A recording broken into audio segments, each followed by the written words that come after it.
হেকমত কি? শাবান মাসে রাসূলুল্লাহ সাল্লাল্লাহু আলাইহি ওয়াসাল্লাম এত সিয়াম কেন রাখতেন?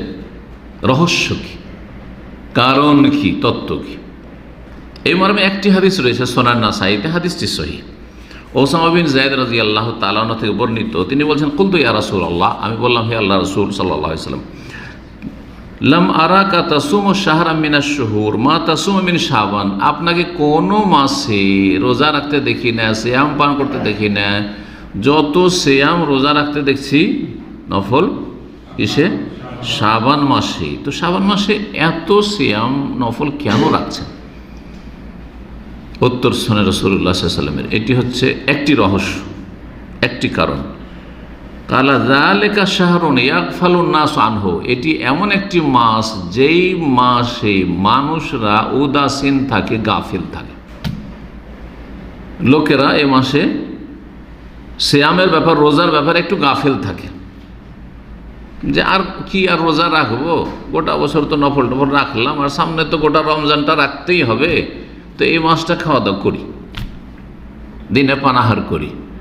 এমন একটি মাস যেই মাসটিতে কি করে মানুষ, সাধারণ জনগণ বা অধিকাংশ মানুষ কি থাকে? গাফিল থাকে নফল ইবাদত বন্দেগী থেকে, বিশেষ করে নফল রোজা সিয়াম থেকে। বাইনা রজব ও রমজান, রজব এবং রমজান মাসের মাঝখানের এই মাসটিতে, রজব তারপরেই এই যে রজব আজকে শেষ হলো, শাবান এই মাসটিতে, তারপর রমজান আসছে, রজব এবং রমজানের মাঝের এই মাসটিতে মানুষরা কি থাকে? গাফিল থাকে। তো মানুষ যাতে গাফিল না থাকে, আমার দেখা দেখি লোকেরা কি হয়? সক্রিয় হয় ইবাদত বন্দেগীতে। এখান থেকে একটি বিষয় বোঝা যায়, একটা মাসলা, সেটা হচ্ছে যখন দেখবেন সময়, যে সময়টাই দেখবেন বা যেই জায়গায় দেখবেন যে লোকজন ইসলাম থেকে গাফিল, তখন সেখানে ভালো কাজের বেশি গুরুত্ব আরো বেশি বেড়ে যায়। মক্কা মদিনায় গিয়ে নেকির কাজ কে করে না? কে করে না বলেন? বেনামাজিও গিয়ে 5 ওয়াক্ত নামাজ পড়ে। বেনামাজি অনেক পরহেজগারের চাইতে বেশি আগে গিয়ে পড়ে থাকে এতে, হারামে, তাই না? মসজিদে নববীতে গিয়ে পড়ে থাকে, দীর্ঘ সময় ধরে পড়ে থাকে, হ্যাঁ মসজিদে হারামে, রাত্রে উঠে চলে যায়, 12টা 1টা 2টোতে চলে গেছে, হ্যাঁ তওয়াফের পর তওয়াফ করতে আছে, করে না? অনেক লোককে চেহারা দেখলে বোঝা যাবে না যে ইসলামিক চেহারা নয়, টাকার নিচে কাপড়, মানে শরীর দেখলে বোঝা যাচ্ছে যে মেলা পাপ আছে।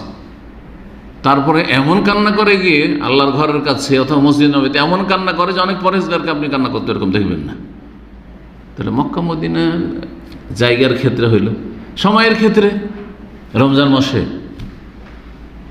বহু ফাসেক লোকেরা কান্না করে না?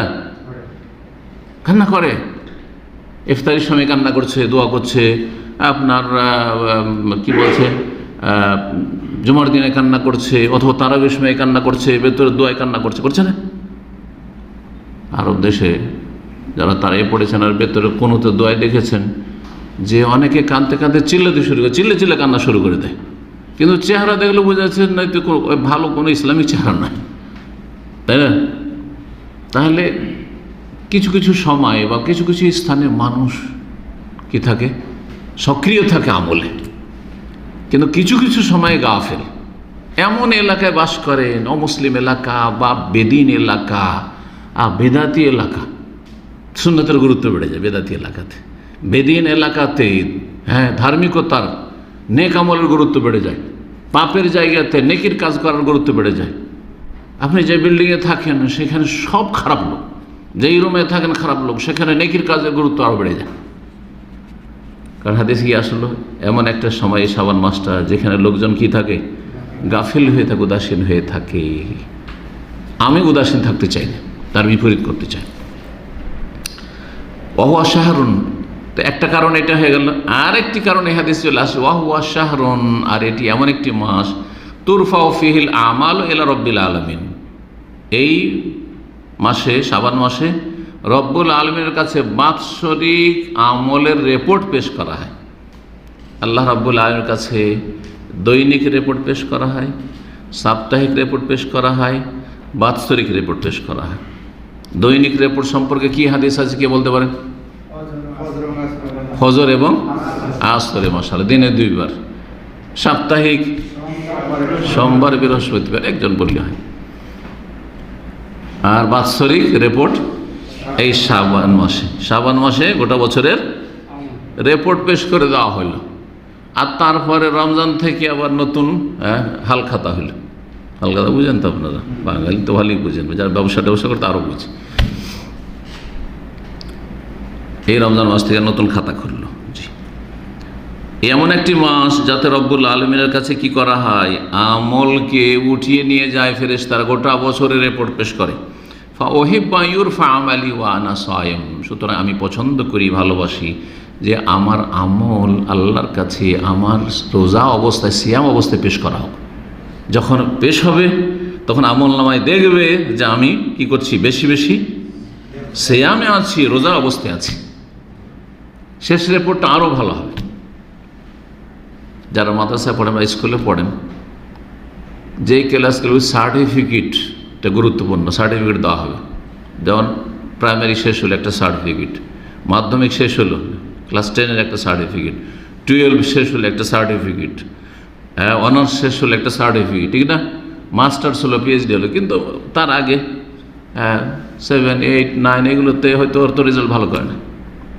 আমরাও মাদ্রাসায় পড়েছি, আউট নলেজ হাসিল করতাম, আউট পড়া পড়তাম, গিয়ে লাইব্রেরিতে অন্য বছরগুলিতে ওইগুলোর বেশি জোর দিয়েছি।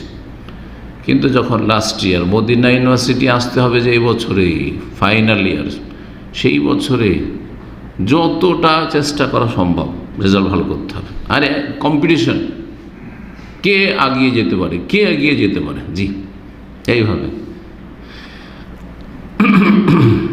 নবী সাল্লাল্লাহু আলাইহি ওয়াসাল্লাম এই জন্য কি করেছেন, শাবানে বেশি বেশি সিয়াম পালন করেছেন বা রোজা রেখেছেন। শাবান মাসে সিয়াম পালনের আর একটি রহস্য, যেটা হাদিসে নেই কিন্তু হাদিসগুলি থেকে ইস্তেমবাত করা যেতে পারে।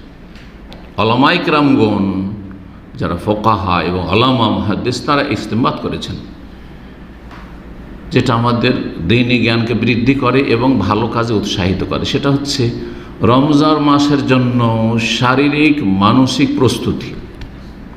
গোটা বছর যদি কেউ রোজা না রেখে থাকে, 11 মাস শুধু খেয়েছে আর খেয়েছে, দিনে আজকাল তো 3 বার না 5 বার 7 বার, ঠিক কিনা? নাস্তায় অনেকে কয়েকবার করে।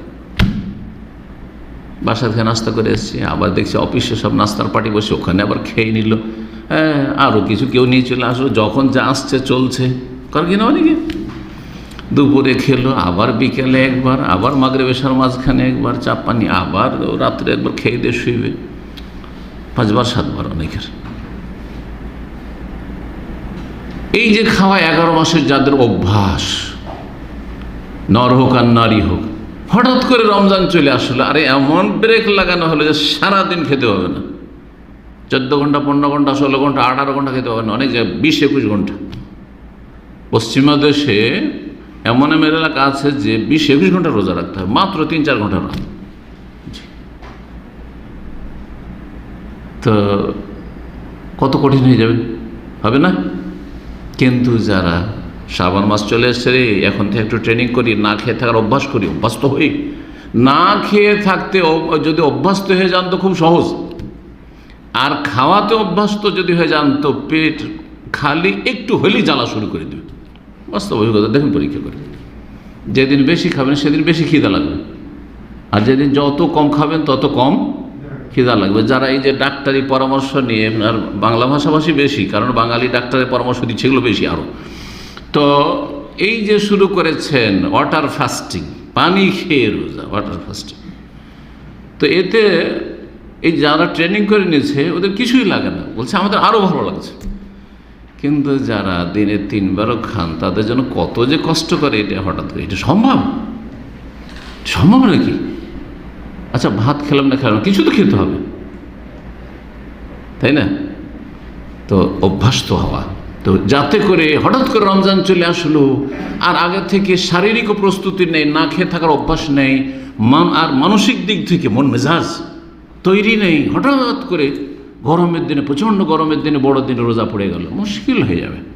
এইটা যাতে করে না হয়, এই শ্রাবণ মাসে একটা ট্রেনিং হয়ে গেছে, শরীর অভ্যস্ত হয়ে গেছে না খেয়ে থাকতে, পিপাসা বরদাস্ত করতে, আর তারপরে মানসিক দিক থেকে প্রস্তুত, আগে থেকে অভ্যাস হয়ে আছে। রমজান শুরু হলো তা 2-3 দিন আগে রাখবো না, বাদ দিলাম, আর তারপরে রমজান শুরু হলো একবারে সক্রিয়তার সাথে রোজা শুরু হলো। জি, এ হচ্ছে হেকমত। জি।